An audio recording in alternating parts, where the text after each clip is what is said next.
guys, what's going on? It's Sport the Aussie here, your favourite motorsport manager, and today I've got something so different for you guys from the ordinary that we usually do. Can a video game simulate the real life events of something happening?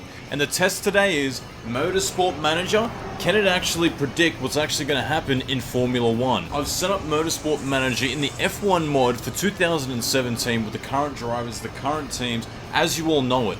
We're at China track, which is going to be this race this weekend.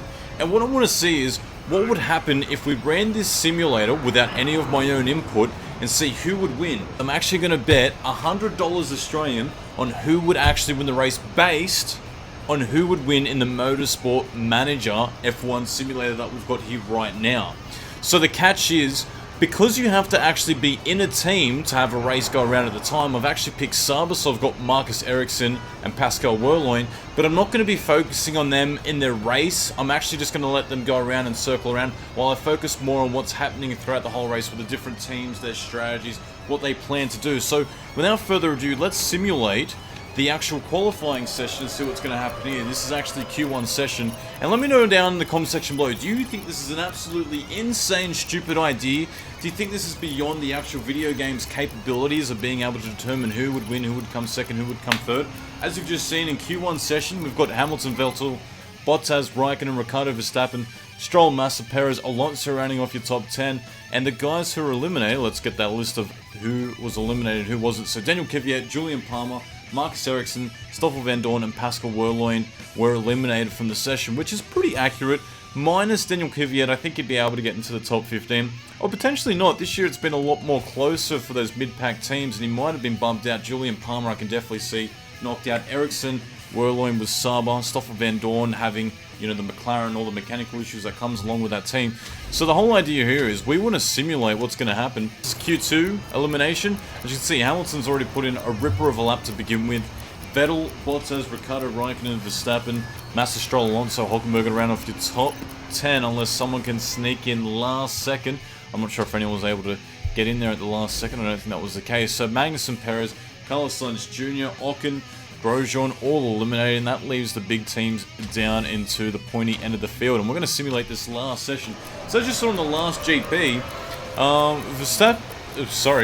Sebastian Vettel actually won at the Australian GP.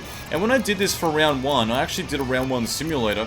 Sebastian Vettel ended up winning in round 1, and that's where I got the crazy idea from. I thought, you know what, why don't I actually just throw a bit of caution into the wind, see if we can actually make a little bit of money on the side, put some money on who we think is going to win, as long as it's not going to be an absolute crazy result. If it is going to be a crazy result in the game for whatever reason, maybe because there's going to be a lot of car crashes, yellow flags, heavy rain, whatever, and then something bizarre happens. We've seen it before, like Olivier Panis winning in 1996 at Monaco for his first and only time in the Prost GP. So what have we got here? We've got Hamilton, Vettel, Bottas, and Räikkönen in the top 4, Ricciardo, Verstappen in the top 6. That's pretty likely. Like, that is not unlikely. That is a likely thing to happen. Maybe Räikkönen's a little bit higher above than where he should be, but you never know. He could come good in this last round. Red Bull, even Max Verstappen seems to think that the car's not in the right window. But Renault being in 7th while his teammate Julian Palmer all the way back in 17th, it's not that big of a surprise it could happen. So right now we're going to get straight into the race. Like I said, I'm not going to be focusing on the team I'm going to be racing.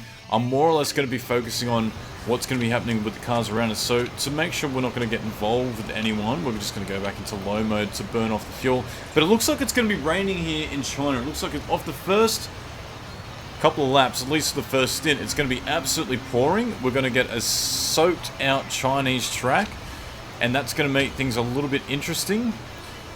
Sure, yeah, that's fine. We'll just want to roll forward and see what happens. So we've got Hamilton, Vettel. The gap between first and second is half a second, and then it goes back to Bottas, Räikkönen, and Ricciardo. So according to this, Hamilton should definitely break away from second position Vettel by at least half a second.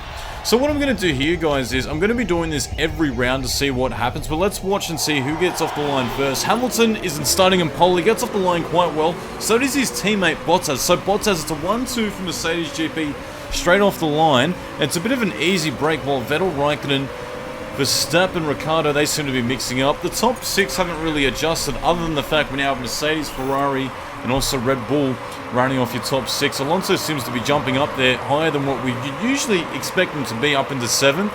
Now he's fighting all the way through. He actually goes all the way through into 5th position. He gets straight through. Who to go by? Verstappen and Ricciardo. We know Verstappen's a bit of a racing ace when it comes to the rain. We wouldn't consider him a rainmaster just yet. He had a great race at Brazil. There's probably a little bit more to go before we can actually give him that dub. So we've got Hamilton rounding off the first place for the first lap. And unless he does something silly, he shouldn't have to lose it. But weather-wise, it looks like it's going to stay raining at least for the first 10 laps. Something crazy might happen a bit later on. But surprisingly, the big surprise here is that Alonso's in 5th position. Now that is, you know, that would be insane if that was the case. What's everyone starting to do? Everyone in the top 4 is actually pushing as fast as they possibly can. Bottas does the fastest lap off the line, considering he had to do a loop. I might slowly start to get the simulator to go in a bit of a fast forward mode, so we're not just going that slow, and I'll start to slow it down when other major events happen. But Hamilton now has a pretty handy lead over Bottas, who has a bit of a handy gap over Vettel, and then Räikkönen and Alonso. So if everything works out the way it should be right now, we could probably expect that Hamilton's going to get away with this win, unless something crazy happens, like we have crazy conditions, there's a slow pit stop, there's double banking in the pit lane, we have a bit of a crash that brings out the yellow flags. But so far so good, so we might even get it to go into faster mode, so we're just winding up the clock. This is so bad. So just so you know, guys, I am going to be doing this each and every round, and I'll be putting $100 on the winner. I might even put more on. I might even put more on other stakes, like a top 3 position or a top 10 or a quinilla. You know, please subscribe if you're liking this type of idea or series, and let me know in the comment section below if you think this is actually like it's an actual genuine idea. And do you think if I did this throughout the whole season, would I actually go up or would I go down? Now, given the fact that different drivers have different odds, I think I looked at one of the bookies earlier, and it said Hamilton was $2.25, and that was before practice this Friday, and that was for the race. I think Vettel was $2.50, and then Bottas was $7. So there's such a significant difference in between the first 3 cars, and it starts to significantly drop, because we don't usually see, you know, random winners winning in Formula 1 these days. It seems to be, you know, the top 2, the top team, really, and then, you know, if the Ferrari can get their act together like we saw in the Australian GP, it was a good strategy call. Hamilton came out in a much, you know, in a bit of traffic behind Verstappen, couldn't get by him, got caught up. It was a bit of a struggle streak, but we're starting to get the first round of pit stops. So Perez, Massa, Kvyat, Stroll have pitted a lot earlier, and surprisingly here is Kvyat's up until 11th position. Now, if you remember at the start of the race, he actually started back into 16th. We still have Ericsson and Whirling. So what I'm going to do is, to get these guys out of the order and out of everyone's face, I'm just going to get them to pit now, so they're not going to be blocking many people. And maybe potentially Motorsport Manager might look at this idea and think maybe we can just make it a spectator mode, and that way people don't have to do races in order to, you know, see what these potential possibilities would be, but that might not be the case. So we've got Perez, Massa and Kvyat coming in a lap earlier. Kvyat's made up so many positions. I think he started way down in the order. But as you can see, Hamilton's doing 139s, whereas I think you'll find the rest of the field's a bit behind him. And surprisingly, Bottas is actually double stacked. So because Mercedes had made a very late call coming into the pits, Mercedes has had to double stack. Hamilton's actually been able to pull away. Bottas has had to double stack behind Hamilton, and Vettel's been able to squeeze in between the two of them. So he's in between a bit of a Mercedes sandwich at the moment. Räikkönen is still a little bit further down. So is Ricciardo, who's decided to come out on the soft compounds rather than the medium, whereas everyone else has decided to come out on the medium compounds. But we still have Julian Palmer on the intermediate tyres, and I think he should be going a little bit faster for now, and then he'll go eventually slower. But we'll just get this to go into speed-up mode. So that's the first stint. So that's 1/3 of the race down. And it's going to be an interesting kind of progression to see what happens. Will anyone have any mechanical failures or issues? Surprisingly, there's been 0 crashes thus far. That's a bit of a shocker for me. Usually you'd find there's 1 or 2 crashes by now if there was going to be, or a mechanical failure. Not so far, which is so good for everyone in the team.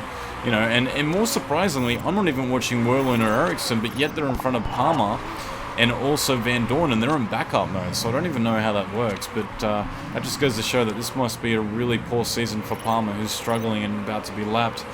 by Vettel after he's already been lapped by Hamilton. What lap times are they setting? So they're setting 132.4s, Vettel's doing 133s.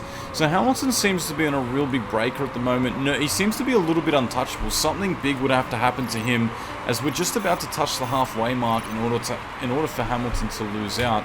I might want to look at that last lap time. I thought Vettel might have been able to post the fastest lap of the race, but he was a little bit off, and he just went even faster. But Daniil Ricciardo just comes through and posts the fastest lap of the race. So that's a bit of a surprise from him to be able to, bounce back a little bit after his poor round in Australia. But yeah, it can happen. So that's a bit of Australian pride. As you know, I'm Australian, given the fact that I'm spot the Aussie, which is spot the Australian. So far so good for Ricciardo. He's been able to set out his own pace. He's kept in front of his teammate, and more importantly, he's kept out ahead of Alonso, who was surprisingly in 6th position at the moment. He's been able to hold his position. So all of that driver experience with the car that he has right now has been able to keep himself inside the points. We should be able to come up to the next load of pit stops very shortly. As you can see, Hamilton's tyres are at 34% rubber degradation, which means about, maybe 3 laps, maybe less, maybe the next lap he'll end up pitting and doing a stint where he just goes straight onto the medium compound. So it looks like everyone's had to opt for a 2-stop strategy in this race as well, unless you're Julian Palmer, which means you're probably going to be doing 10. But Ricciardo pits really early. In fact, he comes out on the soft compounds. He doesn't get held up behind anyone, while everyone else is probably going to try to live that life of those tyres a little bit more. And Hamilton's going to do another lap. Yet, he's at a 131.3, which means he's still going. He's still the fastest car out on the circuit at the moment.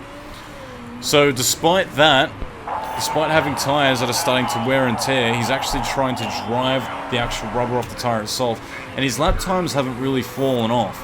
Ricciardo's now been able to leapfrog into 4th. Bottas has been screwed around quite significantly because now he's pitting and he's lost a significant amount of time, whether it been in the pit lane or there's a mechanical issue. I think there'd have to be a mechanical issue because it feels like he's been in there for such a long time because there is no refueling.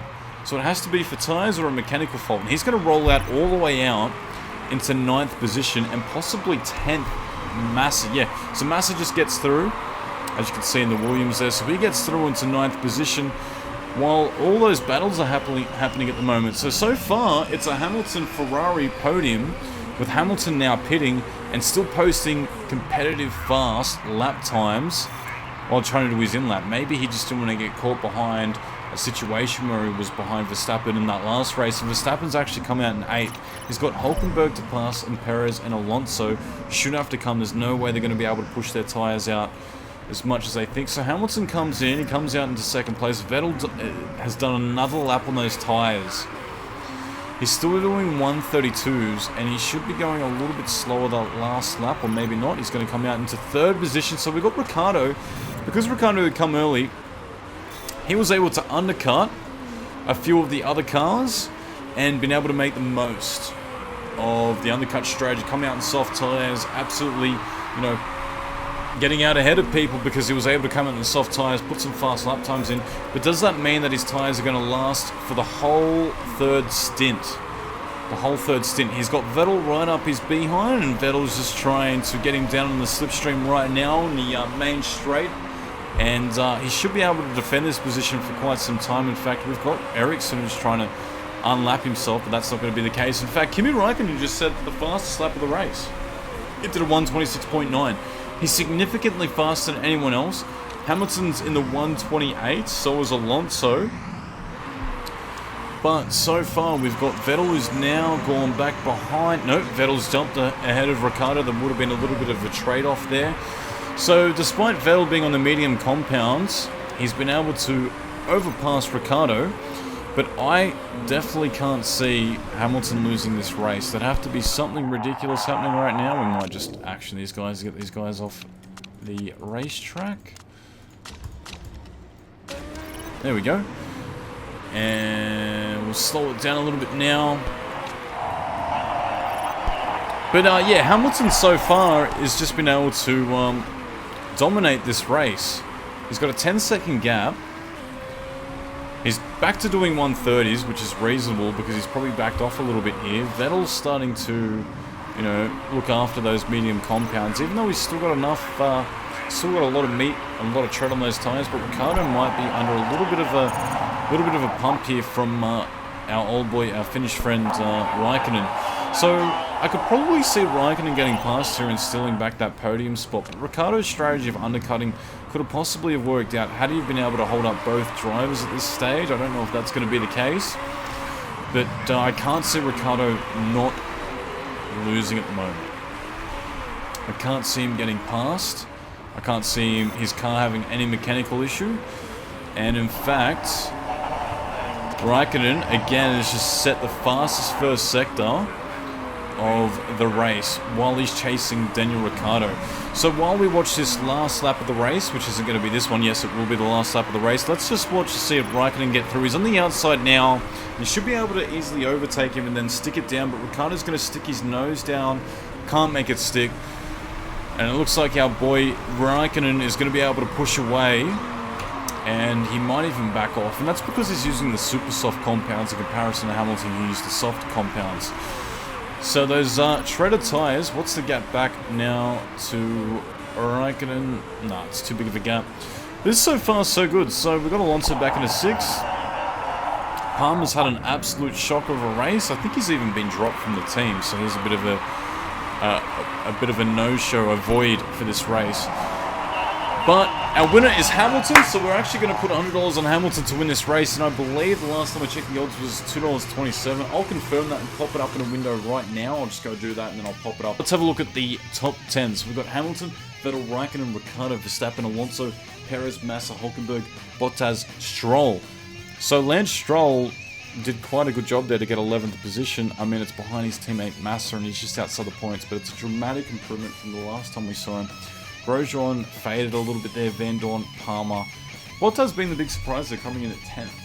That's a really big shocker. So far so good. That's going to be Sport the Aussie video. Let me know, do you think Hamilton's going to win the next race? Honestly, I reckon they're going to learn from the last race's mistakes about trying to undercut all the other teams and go into the pits and then try to overlap them. I think they'll go for a more strategy where they're going to be, you know, the longevity of the tyres, where they're going to stay for track position and keep out ahead of everyone. So we'll see what happens. If you like this video, be sure to subscribe because I'm going to do this again. I want to see if this test actually works. It might work. It might not work. It might be really bad. But we'll give it a try and see how we go. Thanks for tuning in, guys. It's been Spot the Aussie, and I'll check you guys out shortly.